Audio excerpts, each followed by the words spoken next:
છે સાંખ્ય યોગને ગીતાએ સમાન ગણ્યા છે અને સાથે સાથે એમ પણ કહ્યું છે કે સાંખ્ય અને યોગને જુદા માનનારા લોકો એ બાળક બુદ્ધિ છે.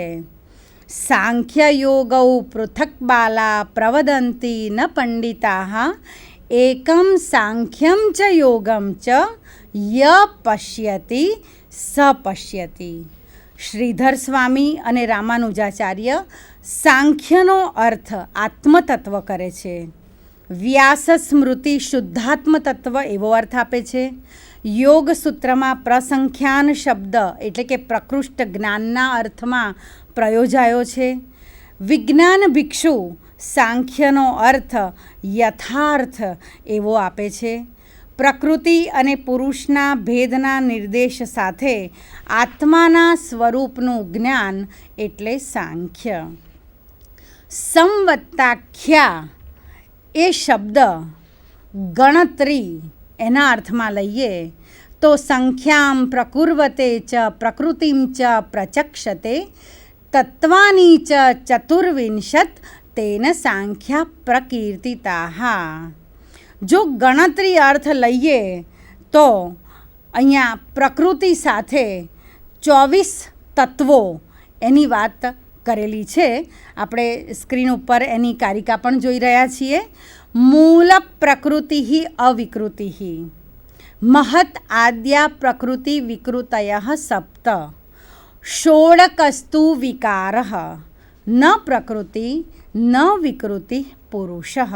આ સાંખ્ય કારિકાની ત્રીજી કારિકા છે. અને હવે આપણે જોઈએ છીએ કે મૂળ પ્રકૃતિ છે જે સૃષ્ટિની ઉત્પત્તિનું મૂળ કારણ છે એવું સાંખ્યકાર કહે છે. મૂળ પ્રકૃતિમાંથી મહતમાંથી અહંકાર જન્મ્યું એટલે મહત એ પ્રકૃતિની વિકૃતિ અને પ્રકૃતિ એ તો પ્રકૃતિ જ છે. મહતમાંથી અહંકાર જન્મ્યું એટલે અહંકાર એ મહતની વિકૃતિ છે અને મહત એ અહંકારની પ્રકૃતિ છે.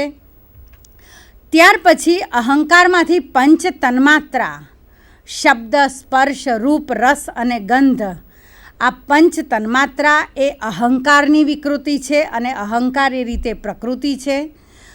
આ પંચ તન્માત્રામાંથી પંચ જ્ઞાનેન્દ્રિય તમે જોઈ રહ્યા છો સ્ક્રીન ઉપર ચક્ષુ શ્રોત્ર રસના ત્વક અને ઘ્રાણ. ત્યાર પછી પંચ કર્મેન્દ્રિય વાક પાણી પાદ પાયુ ઉપસ્થ. પંચ મહાભૂત પૃથ્વી અપ એટલે જલ તેજ વાયુ અને આકાશ અને મન. અને છેલ્લામાં છેલ્લું જે તત્વ બતાવ્યું છે ન પ્રકૃતિ ન વિકૃતિ પુરુષ. પુરુષ એ કોઈનો વિકાર પણ નથી અને કોઈની પ્રકૃતિ પણ નથી. પરંતુ અહીં માત્ર ગણતરી કરીને આપણે બેસી નથી રહેવાનું. આ ગણતરી કરેલા જે તત્વો છે એ તત્વોની ચર્ચા વિચારણા આપણે કરવાની છે. એટલે ખાસ કરીને સમખ્યા સારી રીતે આ તત્વોની ચર્ચા કરવી એ આ સાંખ્ય દર્શન છે. અહીં મૂળભૂત બે જ સ્વતંત્ર તત્વો છે પ્રકૃતિ અને પુરુષ. પ્રકૃતિ જડ છે, પુરુષ ચેતન છે. પ્રકૃતિને અવ્યક્ત કે પ્રધાન કહેવામાં આવે છે. પ્રકૃતિ એટલે મૂળ સ્વરૂપ જેને પ્રધીયતે અસ્મિન સર્વમ જેમાં બધું જ સમાઈ જાય છે તે પ્રધાન. જો કે પ્રકૃતિ જડ હોવાથી સ્વયં સક્રિય બની શકતી નથી. પણ ચેતન પુરુષનો સંયોગ થતાં પ્રકૃતિ સક્રિય બને છે, પરિણમન પામે છે. આ અવ્યક્ત છે તે વ્યક્ત થાય છે. આ અવ્યક્ત તે કારણ છે અને વ્યક્ત એટલે કે જગત તે કાર્ય છે. આમ સાંખ્યમાં કાર્ય કારણવાદ શરૂ થયો. જેમ કે માટી, ઘડો, દૂધ, દહીં, દૂધ, કાપડ, તંતુ, સુવર્ણ, અલંકારો, પ્રકૃતિ અને જગત. હવે પ્રશ્ન આપણને એ થાય, આપણા આ વિષયનો મુખ્ય પ્રશ્ન આ છે કે આ ઉત્પન્ન થયેલું જે જગત છે એ કાર્ય છે. આ કાર્ય ઉત્પત્તિ પૂર્વે કારણમાં હતું, એટલે કે પ્રકૃતિની અંદર હતું કે કેમ, અર્થાત છે કે કેમ. કાર્ય જગત એ ઉત્પન્ન થયા પૂર્વે કારણની અંદર એટલે કે પ્રકૃતિની અંદર વિદ્યમાન હતું કે કેમ. દહીં ઉત્પન્ન થયા પૂર્વે દૂધમાં હતું કે કેમ. કાપડ એટલે કે પટ ઉત્પન્ન થયા પૂર્વે તંતુમાં હતું કે કેમ. ઘડો ઉત્પન્ન થયા પૂર્વે માટીમાં હતો કે કેમ.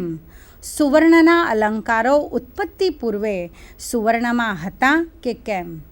આ બધા જ પ્રશ્નો આપણે જોઈ અને જો જવાબ મેળવવા જઈએ તો પ્રથમ દ્રષ્ટિએ આનો જવાબ ના આવે. અને નૈયાયિકો પણ કહે છે કે પહેલાં ઘડો, અલંકારો કે વસ્ત્રો નહોતા, આથી સૃષ્ટિ અસતમાંથી ઉત્પન્ન થઈ છે. પરંતુ મિત્રો, સાંખ્ય દર્શન એ ખૂબ આશાવાદી દર્શન છે, પોઝિટિવ દર્શન છે.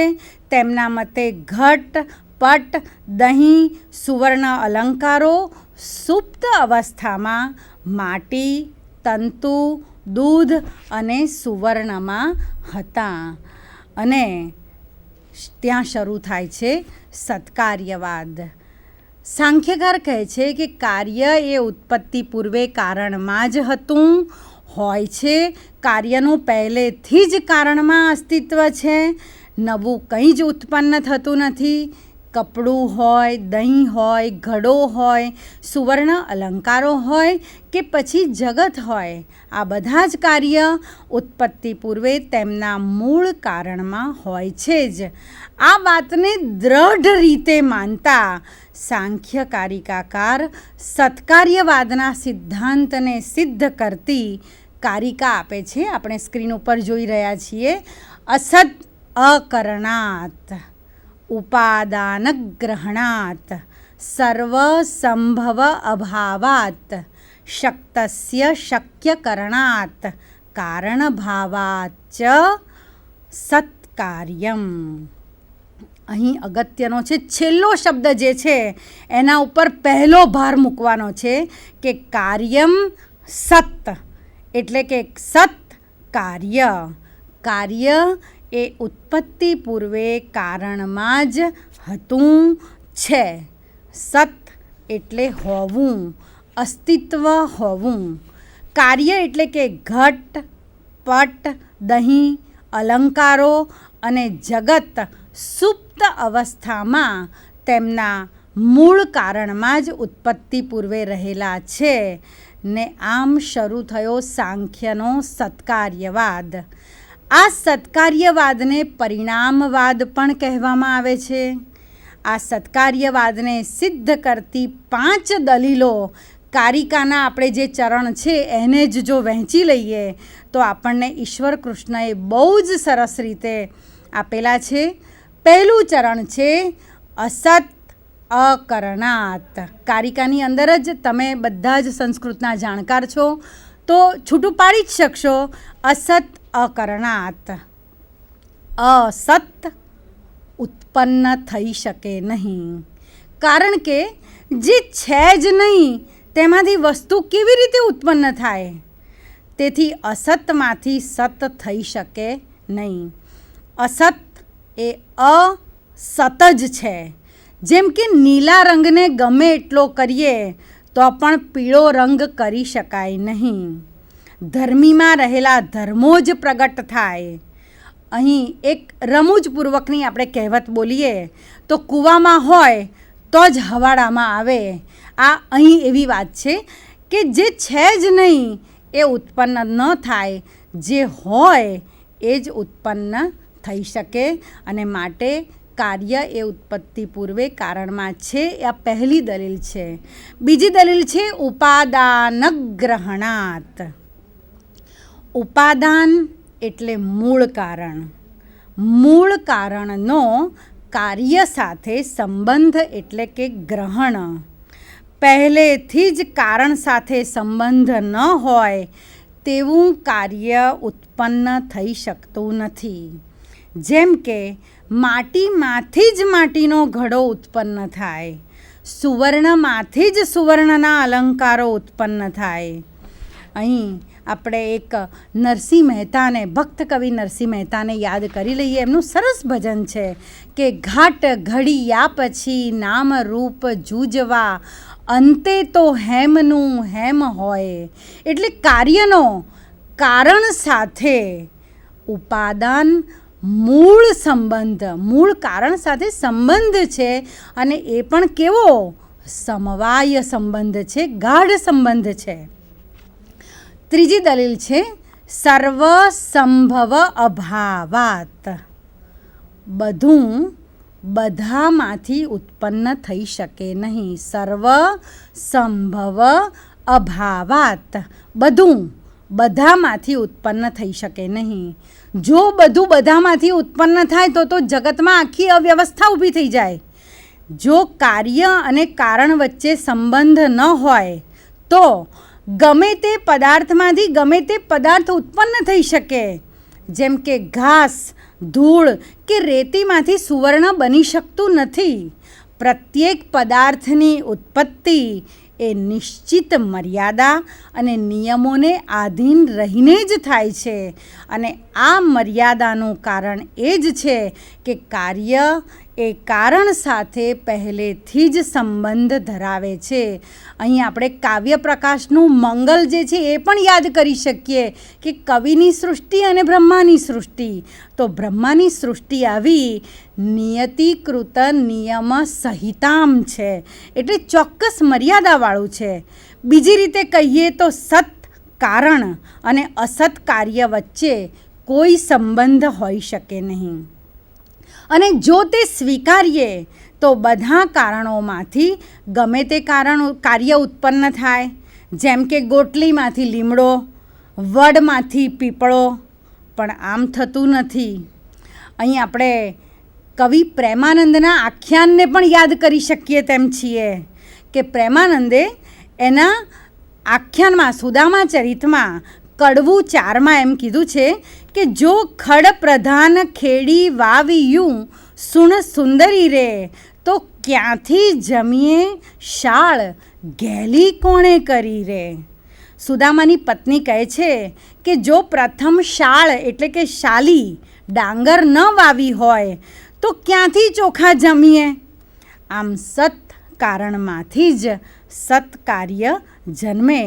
વાચસ્પતિના મતે અસત્વે નાસ્તિ સંબંધ કારણૈઃ સત્વસંગીભિઃ અસંબદ્ધસ્ય ચ ઉત્પત્તિમ ઇચ્છતઃ ન વ્યવસ્થિતિઃ. ચોથી દલીલ આપણે જોઈ રહ્યા છીએ શક્તસ્ય શક્ય કરણાત. જેમ કોઈ પણ કાર્ય એ કોઈ પણ કારણમાંથી ઉત્પન્ન થઈ શકતું નથી, તેમ કોઈ પણ કારણ પણ કોઈ પણ કાર્યને ઉત્પન્ન કરી શકતું નથી. આ પરસ્પર છે, પરંતુ પ્રત્યેક કારણ અમુક જ કાર્ય ઉત્પન્ન કરવાની શક્તિ ધરાવે છે. જેમ માટીમાં ઘટને ઉત્પન્ન કરવાની જ શક્તિ છે, પટને ઉત્પન્ન કરવાની શક્તિ નથી. તલમાં તેલનું જ ઉત્પાદન કરવાની શક્તિ છે, તેનું અનુમાન આપણે તેલ દ્વારા કરી શકીએ છીએ. સૂર્ય એ સૂર્યકાંત મણીમાંથી અગ્નિ ઉત્પન્ન કરવાની શક્તિ ધરાવે છે, પણ તે ચંદ્રકાંત મણીમાંથી શીતળ ચંદ્ર ઉત્પન્ન કરી શકતો નથી, શીતળ જળ ઉત્પન્ન કરી શકતો નથી. આ બધું યુક્તિ દીપિકા ટીકામાં કહ્યું છે. આમ અશક્ત કારણમાંથી અશક્ય કારણની ઉત્પત્તિ થઈ શકે નહીં.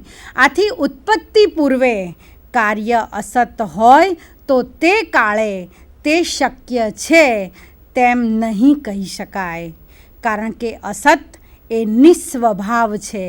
આથી ઉત્પત્તિ પહેલાં કાર્ય કારણમાં હોવાનું માનવું જ જોઈએ, એમ કારિકાકાર આપણને કહે છે. અને છેલ્લી દલીલ છે કારણ ભાવાચ. કાર્ય એ કારણનો જ સ્વભાવ ધરાવે છે. કાર્ય એ કારણથી તત્વતઃ ભિન્ન નથી. તંતુ એ પટનું ઉપાદાન કારણ છે. તંતુથી પટ ભિન્ન નથી. તેમાંથી ઘટ ઉત્પન્ન ન જ થાય, કારણ કે ઘટ એ અર્થાંતર છે. કારણ અને કાર્ય વચ્ચે ઉપાદાન ઉપાદેય સંબંધ છે. તેથી અભિન્ન છે. કારણ કાર્યનો સંયોગ વિભાગ થતો નથી, કારણ કે એક બીજાથી ભિન્ન નથી. દાખલા તરીકે વાસણમાં મૂકેલા બોર જુદા હોવાથી સંયોગ વિભાગ થઈ શકે, પાછા લઈ શકાય, પરંતુ તંતુ અને પટ અલગ રહી શકે નહીં, કારણ કે તેમની વચ્ચે સંયોગ સંબંધ નથી. વળી ગુરુત્વ કે વજનની દ્રષ્ટિએ કારણ અને કાર્યનું વજન સરખું જ હોય છે. સંયોગ સંબંધમાં સંયોગીનું વજન જુદું હોય છે. તપેલીમાં ભરેલા બોરનું વજન તપેલી અને બોરના વજન જેટલું જ હોય છે, પરંતુ તેમનું સંયુક્ત વજન એ બોર કે તપેલીથી જુદું હોય છે. કારણ ભાવાત કારણસ્ય સત્વાદિત્યર્થ અથવા કારણ સ્વભાવાત યત સ્વભાવમ કારણમ તત્સ્વભાવમ કાર્યમ. આ જય મંગલા ટીકામાં કહ્યું છે. ઉપરના 5 સિદ્ધાંતોથી સત્કાર્યવાદને સાંખ્યાચાર્યોએ સિદ્ધ કર્યો છે કે કાર્ય એ પહેલેથી જ સૂક્ષ્મ રૂપે પોતાના કારણમાં વિદ્યમાન હોય છે. કારણના પ્રમુખ ગુણધર્મો તેમાં પહેલેથી જ હોય છે. યોગ્ય સમય આવતા કાર્ય એ સ્વકારણમાંથી કાર્યરૂપે પ્રગટ થાય છે, એટલે કે કાર્યનો આવિર્ભાવ થાય છે અને કારણમાં જ તેનો તિરોભાવ થાય છે. દૂધમાં દહીંનું ટીપું નાખતા દૂધનું દહીંમાં રૂપાંતર એ પરિણામ છે, માટે આ પરિણામવાદ પણ છે. આ બધા કારણોમાં પ્રકૃતિ મૂળ છે, તે ત્રિગુણાત્મક છે. સૃષ્ટિની ઉત્પત્તિ પ્રકૃતિમાંથી થાય છે, પણ સૃષ્ટિ ઉત્પન્ન થયા પૂર્વે સુપ્ત અવસ્થામાં પ્રકૃતિમાં જ વિદ્યમાન હતી એમ કહી સાંખ્યાચાર્યો સાંખ્યકારિકાકાર સત્કાર્યવાદને સિદ્ધ કરે છે. હવે આપણે અહીંયા જોઈએ કે આ બધી જ દલીલોને અંતે આપણે તારવીએ કે સાંખ્ય દર્શનનો આ સત્કાર્યવાદ એ હકારાત્મક અભિગમ ધરાવે છે અને પોઝિટિવ ઉર્જા આપે છે. વર્તમાન જીવનમાં મનુષ્ય સતત સંઘર્ષમાં રહેતો હોવાથી અલબત્ત અજ્ઞાનવશાત